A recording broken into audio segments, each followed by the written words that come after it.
Good evening. Tonight we are talking about a very amazing, interesting topic, right? Today we are talking about your ideas aren't the problem, your decisions are. And so most people don't fail because they lack ideas, they fail because they mismanage their decisions. If ideas were enough, the most creative people would always win.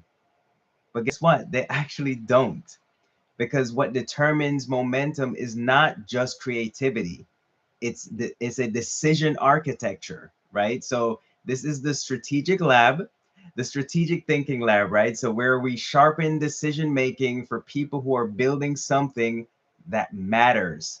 And tonight we're fixing that, because a lot of people who are capable, right, they feel stuck, not only because they're incapable, but because they are leaking momentum through poor decision patterns.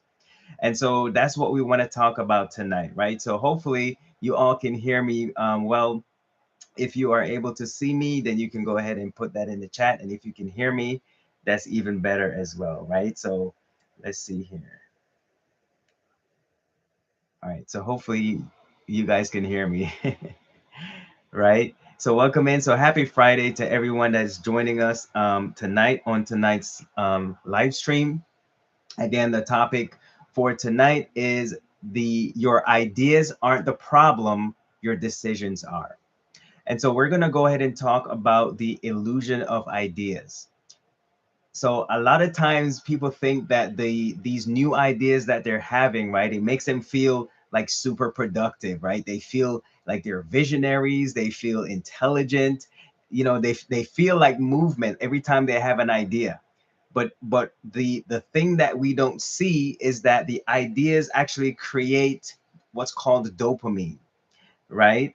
So it looks like people can hear me. Okay, awesome, excellent. And so the ideas feel visionary, right? But the truth of the matter is that the vis the idea, even though it may be a feeling, that's exactly what it is. It's just a feeling. It's not, it's not something that is actually happening in real time. It's just an idea. It's a fleeting moment, essentially. And so they feel intelligent because they're having all these ideas. And then we feel like we're having movement because of the ideas. But it creates dopamine, right? So that chemical in your brain that's like you're is giving you that mental stimulation, if you would.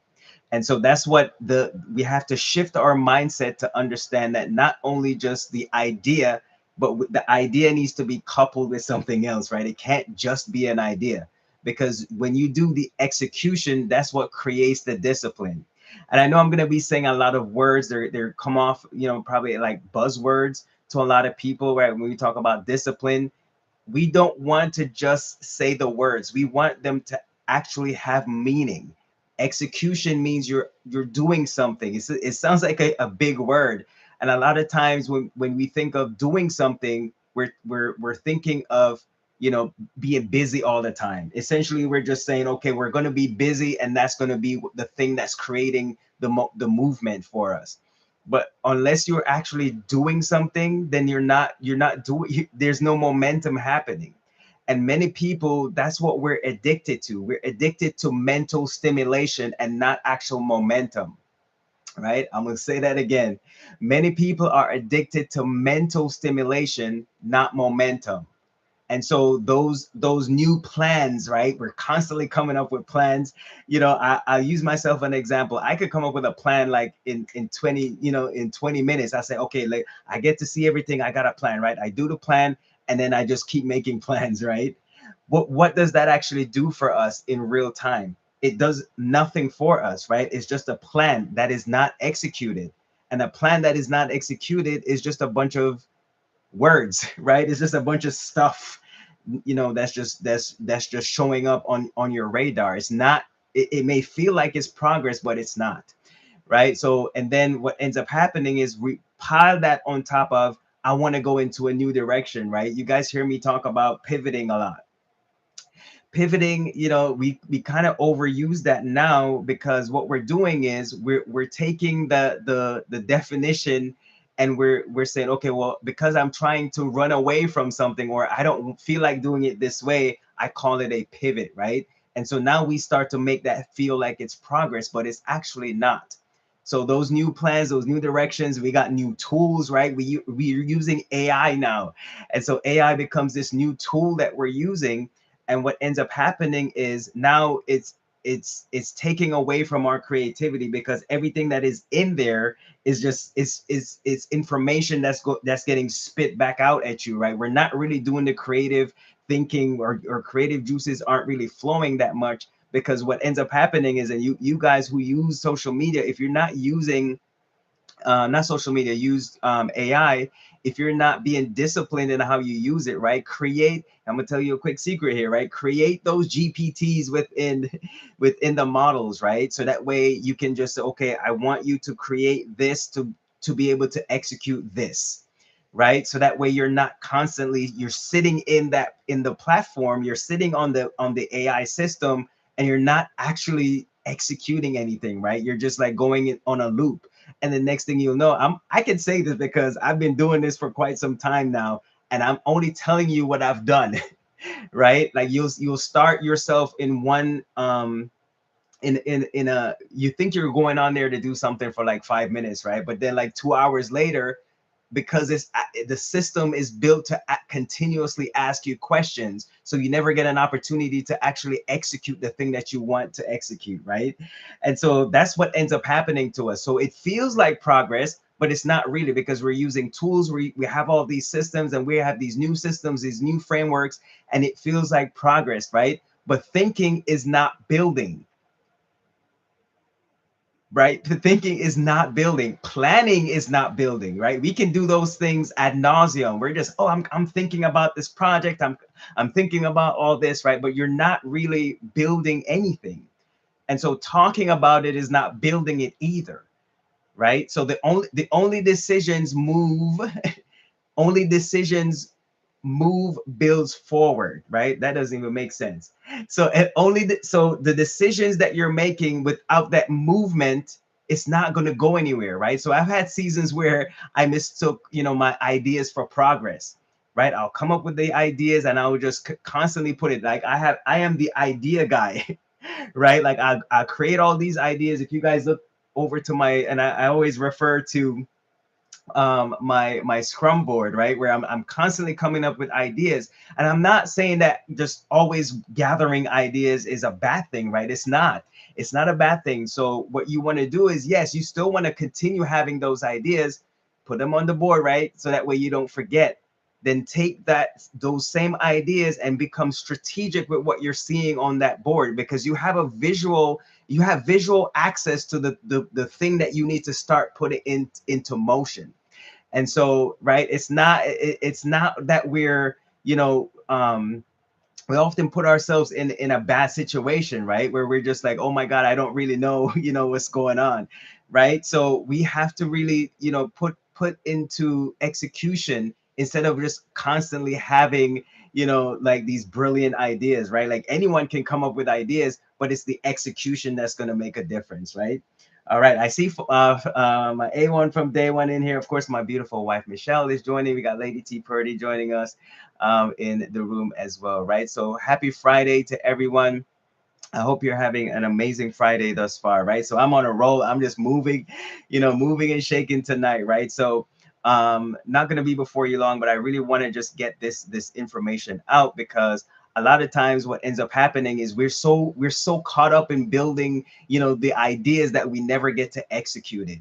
And so that's what I want to talk about tonight, right? Your ideas aren't the problem, your decisions are. You have the idea. What are you actually going to do now to execute the idea? Because the idea isn't the problem. You have to make a decision. What am I actually going to do with the idea, right? So this first section, we're talking about the illusion of ideas, right? Like I said, it feels visionary, it feels intelligent, it feels like movement, but that's just an illusion, because it's just ideas. You're not really actually executing anything, right? So you can come up with all the plans, create a new direction, pivot 14 times like I do, right?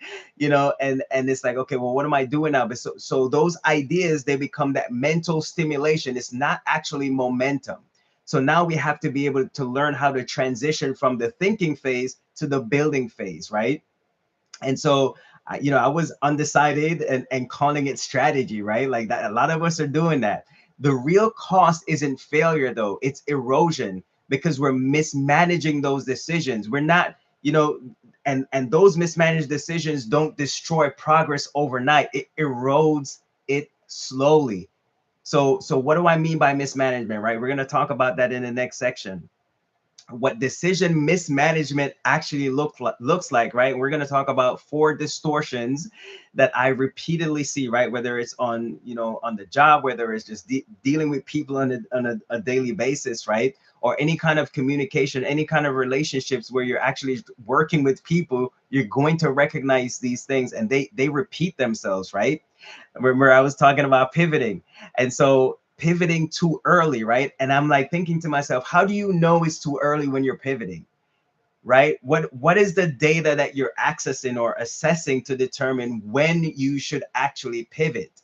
Because if you're doing the same thing over and over again and you're getting the same results, that's called insanity. So there, you need to be strategic in how you're now determining, how do I transition from what I've been doing to say, wait a minute, I actually need to pivot. But some of us, we pivot too early.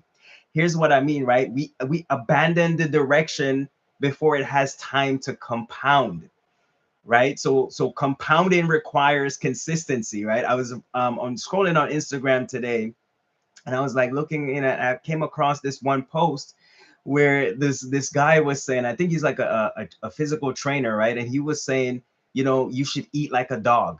And I'm like, what the heck is he talking about? Eat like a dog. And then I listened a little bit more, right? I was a little bit more attentive to what he was saying. And he was saying, well, think about what you feed your animal, right? You feed your dog, they're getting kibble or whatever it is that you're feeding them, but they're getting that every single day. You're not really switching it up on them, right? Like unless you got a special dog that has dietary issues, right? But I was thinking to myself, that's exactly what discipline looks like. You're doing something, but it's being repetitive, and now you're starting to get data, right? Maybe after a while, maybe that dog, right, is going to be like, wait a minute, this doesn't fit my it doesn't work with my system anymore, and then I need to pivot, right? But how did that decision, how was that decision managed? It wasn't mismanaged, right? You may be giving the dog the same thing to eat every single day, but then the decision was made based off of data. It was like, okay, after 6 months, I was like, wait, I've been trying this, it's not working. Now I need to pivot. So the compounding requires consistency. Consistency requires discomfort. The pivoting or the mismanagement essentially comes from when we're like, oh, this doesn't feel right.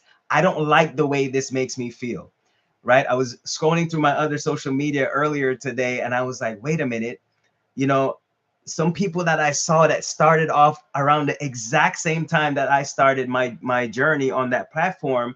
And I'm like, my room was consistently having I was being very consistent, right? We're talking about consistency, but my room was consistent with like very low views, right? Like I only had like maybe a handful, of people showing up. And then I went back and I looked at this person's live, and there were like, it was like over 50 people in the room. And I'm like, well, there must have been something that person was doing. They gathered the data, right? I'm pretty sure, because I remember when I first looked into that person's room, and I was like, wait a minute, that's not the same person. And it was the exact same person, but from where that person started to where they are today, they gathered all the data, right? Because what ends up happening is most people like us, right? When we see stuff like that happening, and we're now comparing ourselves to other people, we quit before the compounding actually begins. Here's another thing, right? Another pitfall or a distortion that happens to us is we overanalyze the small decisions. So number one is pivoting too early. Number two is overanalyzing small decisions. You burn energy deciding on the minor details while delaying real commitments, right? Look, I'm telling you, I am the minor details guy. I would sit there and think and strategically think about something that is really minor that I could, if I would have made a decision and just moved on from the thing that I, just thought about to death, I could have been much further along, right? but the details for me, it felt like I was being productive, right? But I wasn't actually producing anything. It was just me constantly just burning that energy, making decision about the minor details, right? So we have to be strategic in that as well, right? Determine how much time we want to spend on the minor details, right? But they often, those minor details is like, I'm just gonna avoid it, right? I'll give you a case in point.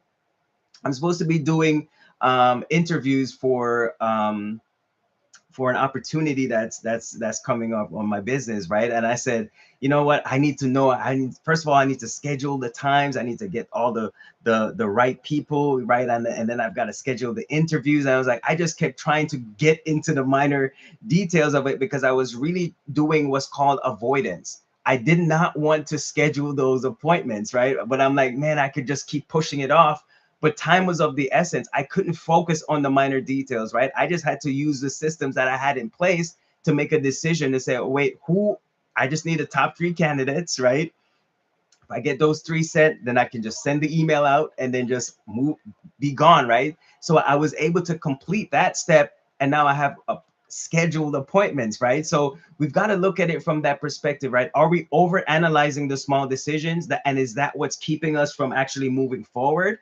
Or are we over analyzing it because we want to avoid moving forward, right? We've got to be able to answer those questions.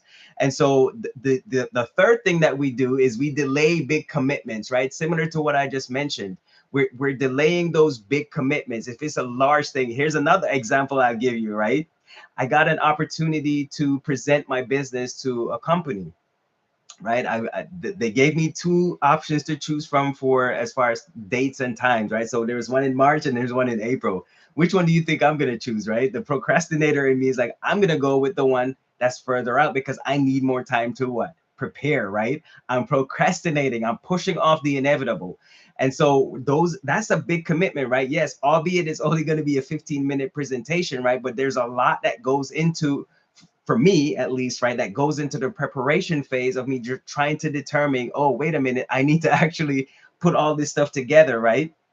And so that's what ends up happening, right? We're researching instead of launching, right? We're preparing instead of executing, and we're telling ourselves, oh, I'm just getting ready. I'm getting ready because I don't want to miss anything, right? But the readiness without that commitment is drift. It's just going to drift away. You're never going to be able to execute, right? The momentum is just going to be lost, and you're not going to be able to move in the right direction, right? So that's the third one, is delaying those big commitments, right? The fourth, this, I call it a distraction, right? Is emotional decision making. So you feel discouraged, right? And you change direction. You feel excited, and then you overcommit, right? I can tell you examples about that too, right? You don't have a motivation problem. You have a commitment leak, right? There's a leak in the building. There's a leak in the bucket. There's a hole in the bucket. I'm not gonna sing it, right? There's something that is escape. The momentum is escaping, right? That commitment is never there. You never actually committed to executing the thing that you said you wanted to accomplish. And so that's when we get stuck, right? So, but think about it this way: you're not stuck. You're just undecided. So that's what we have to filter through, right? We want to get you from being stuck to be unstuck, and from being undecided to be decisive, right? And so the third portion of this section that I want to go through is the decision architecture filter, right? Try to say that 3 times fast. The decision architecture filter, right? Or the DAF, if you want to call it, if you want to shorten it with an acronym, right? So before committing to anything new, we must run it through a filter, right? I'm going to slow down right here. We have to. So, it's like some people say, and I've seen it in different circles where people say, okay, this is how you're going to make your decision, right? You're going to say, okay, think the thought in your head, and then after 3 seconds, you say yes or no, right? It's like, okay, I'm going to eat healthy, so I'm going to eat some grapes. I'm not going to eat chocolate, right? 1, 2, 3, go. You get the grapes, right? Because if you sit there and wallow in the decision, you're going to end up making the wrong decision, whatever the wrong decision is, right? That's kind of the first thing that comes to mind. But before committing to anything new, you must run it through a filter. Here's what I mean. You need to ask yourself these 4 questions, right? And especially for those people who are creators or entrepreneurs, or you're trying to build something, right? And here it is, we're going into the end of the first quarter, right? So, or if you're a business person, wherever you find yourself, right? This content is for anyone, right? If you're a creator, entrepreneur, if you're a human, right, living and breathing on planet Earth, right? You want to ask yourself these four questions, right? Does this align with what I said I was building this quarter? So I know a lot of us, we're building like these dream boards and we're doing all these things that's going to help us to make decisions, but we never actually say, okay, I need to have it done by this time. It's called SMART goals, right? Specific, measurable, right? All right, we're gonna get back to that, right? But you guys know what the SMART acronym is, right? Attainable, right? And the T is for time bound, right? And the R is for realistic. So I scrambled it there for a little bit for you guys, right? Put a little bit of scrabble there. But that's what you want to ask yourself. Does it align with what I said I was building this quarter? The first 3 months of the year, did you put that in alignment? Did you actually put dates and times on your dream board? Right? Does this the second question is, does this multiply momentum or distract me from it? Does it distract me from the goal? Right? And the third question is, what must I say no to if I say yes? Think about that, right? If you're the person that's constantly saying yes, yes, yes, yes, yes, what do you actually need to say no to, so that way you can start to build on that momentum, right? To do the things that you want to do. And then the fourth question we want to ask is, will this matter in 90 days? Is what I'm working on right now, is it going to be impactful enough to where it's going to, move the needle within the next 90 days, right? And then so a lot of times is we have to create these different buckets, right? I call them, uh, I guess I'm using the number four today, right? But it's like four different buckets that you need to consider, right? Because a lot of times the decisions that we have to make, they feel urgent, right? But they're not actually urgent, right? We have to put these things in columns. Is it urgent and it needs to be done now? Or is it important and it can be done later, right? This is now how you're starting to filter through the decision making process, because very few of the decisions that we need to make are important. Very few of them are not urgent, right? They're not urgent. We can wait. So that's why I'm saying you need to have a board. You can put your stuff on there. That way you can come back to it, right? Perfectionism is often just fear of judgment, failure, or not meeting your own identity. And for someone like you who moves in purpose, leadership, visibility, that pressure multiplies. Come on, right? We got Lady T Purdy in the chat, dropping these nuggets, right? So you've got to think about those things too, right? The perfectionism thing, it's not going to move the needle, right? Because you're going to be constantly trying to perfect something that probably can't be perfected, not in that moment or not in this season. It's just something that you can jot down and say, okay, I'll come back to that. Maybe I'll work on perfecting that at some other time, right?